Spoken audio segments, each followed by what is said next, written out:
Hey, right, so updates then. So I'm Michael Greenwood, and I own a digital marketing company in Barnsley.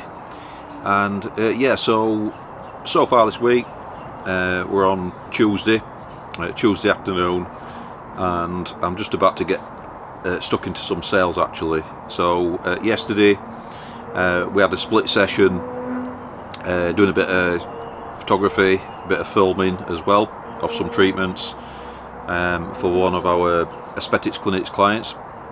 And then this morning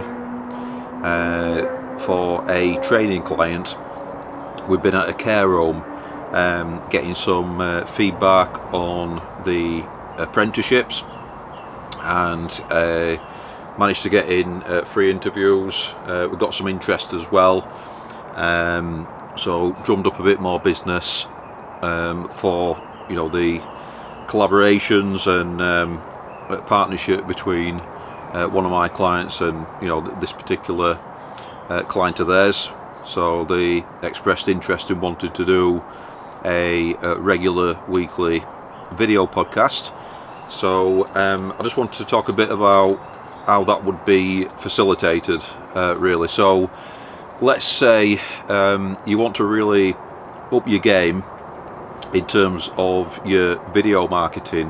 One of the best ways of doing that as an organisation, as a business, is to show your content on a regular basis through the form of video podcasts. But the thing is, with video podcasts, you usually are looking at getting 10 or 20% of your traffic to the actual video format, so like to your YouTube and stuff like that, but the rest of it, and it could be like 90%, is going to be the audio only version, because at the end of the day it is a podcast.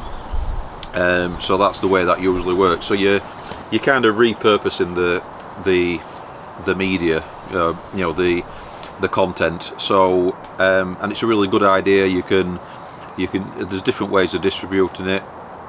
Get in touch with me if you want to know, and I might put some content, some more specific content out around how to create a video podcast for your business. I've provided training. I've implemented the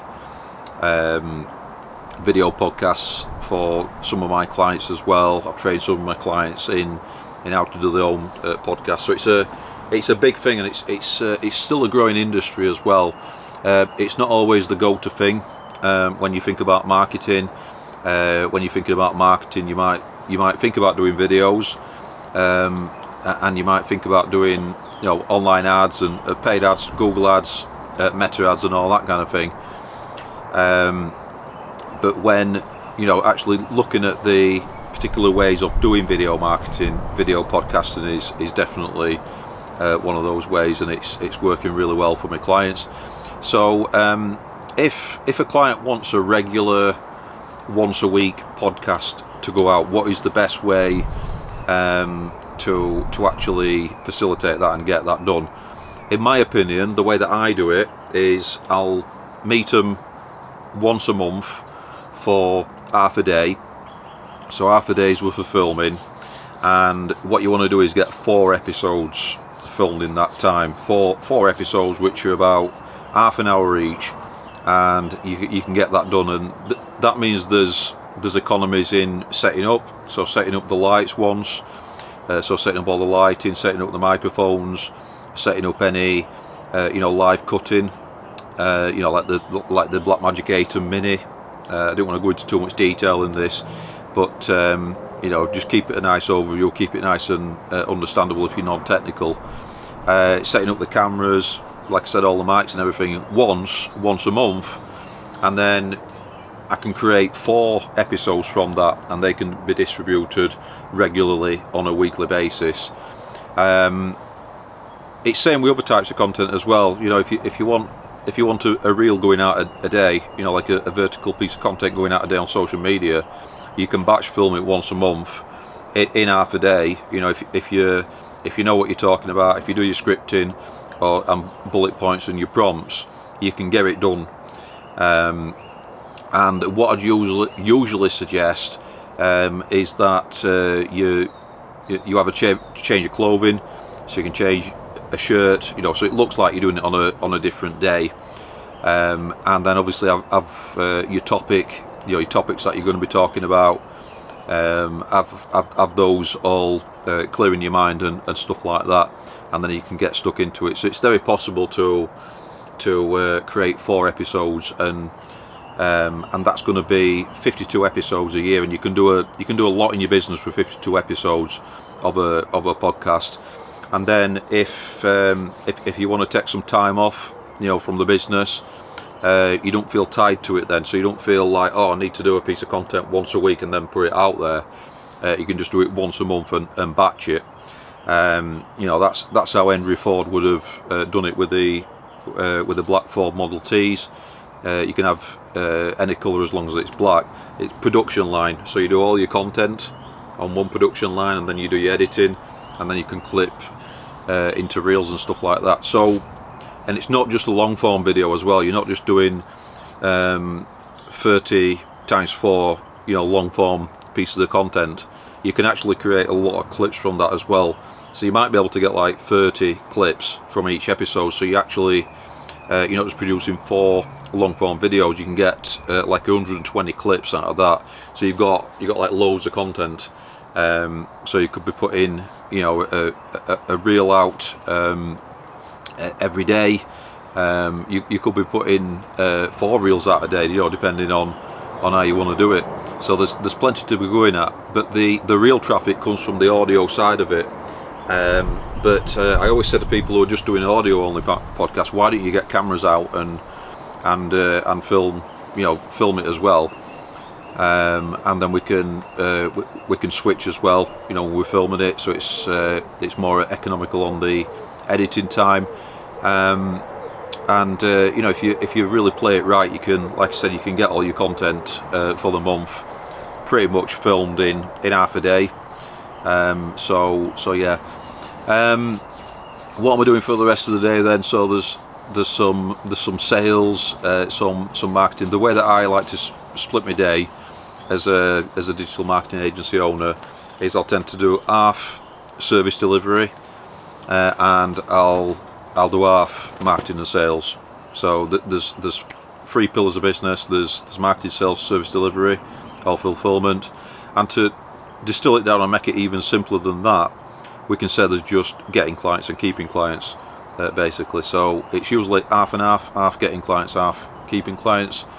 So there'll be some marketing, some sales, some bits and pieces to do as well, some social media scheduling to do for some clients for the social media management side of our service offer, and some other bits and pieces, and uploading some footage, getting that on there, copying it, then wiping the memory cards on the cameras and stuff like that, so we've got a nice keep the momentum going, and then checking in with team members, and making sure that they've got enough to do, so I'm leveraging other people's time, so that's all got to be done. So yeah, lots to be doing. Tomorrow there's at midday I've got a 90-minute call. Apart from that, there's a client meeting late afternoon as well, so that's going to be to get some voiceover content, and in between that it's just making sure that I'm going through my to-do list. So the way I do it is plan tomorrow today, so you're going into the next day with a clear plan, so your brain can kind of tick over on that in the night and subconsciously start to gear you up for the day.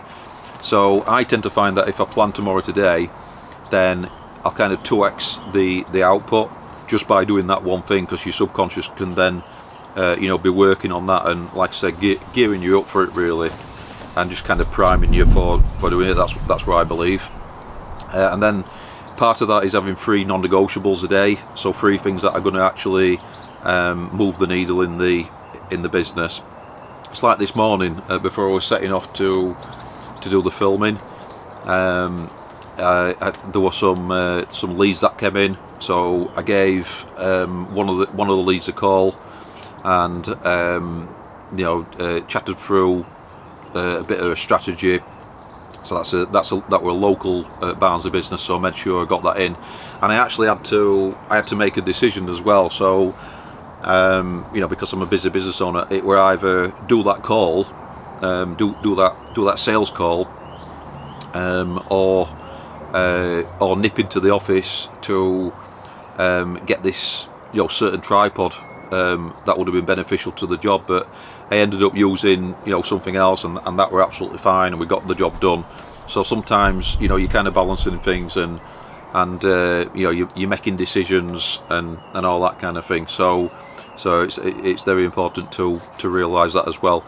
But anyway, so whatever stage you are in business, if you're thinking about starting a business, if you've got a business, the best advice I can give anybody is, rather than getting into a mode where you're doing service delivery all the time and then your marketing and sales starts to drop off, do your outreach every day, do your content every day, do your if you do paid ads, do that every day and keep it going, and don't stunt any of those areas. If you see a bottleneck coming, like a capacity issue, plan ahead for that. So start to look for people who can be part of your team and all that kind of thing. So sort out your recruitment and stuff like that.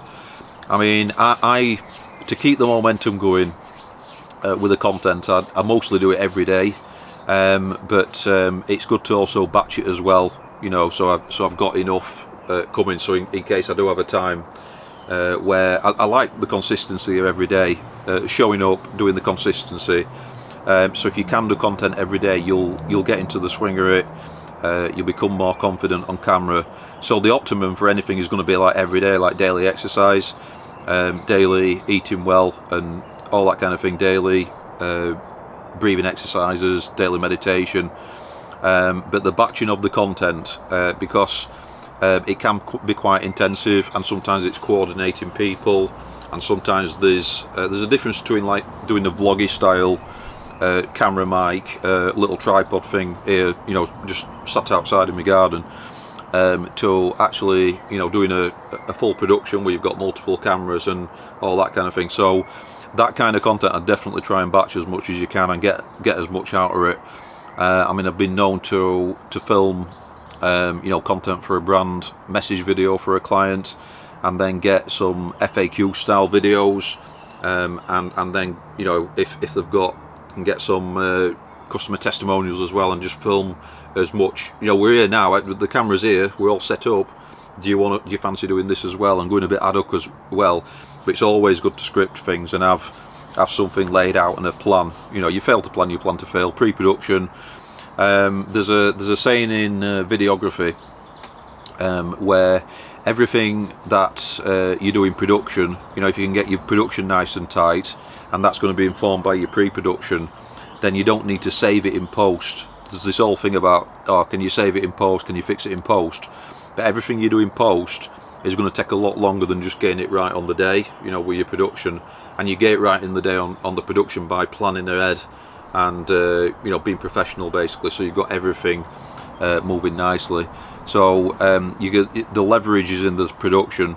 Everything you do in the production, you're saving yourself a lot of time and headache and energy and stuff like that in your post-production. So yeah, if you're a videographer just starting out in business and you need to, you're looking at ways of making it efficient and making it kind of like turnkey. So it's a nice, well-oiled machine. That's one of the things. If a client ever says to you, do you want to retake that, or is that okay? I mean, you should be proactive and consulting with your clients and saying, look, I just want to have another take on that, because I think I just want another option, or just want to see how that, if we say it like this. If your client ever turns around to you and kind of kicks back on that, what I'd usually say is, look, and they say, oh, can't you just fix it in post? Then you can say, yeah, I can fix it in post, but we can just retake now if you don't mind. You can ask them, and if they're a good client, they're not going to mind that kind of logic, and then you're just going to save yourself a lot more time in post. So yeah, I hope that were helpful. Just kind of documenting me journey in growing and scaling digital marketing business. Any questions, drop them in, and I'll see you next time.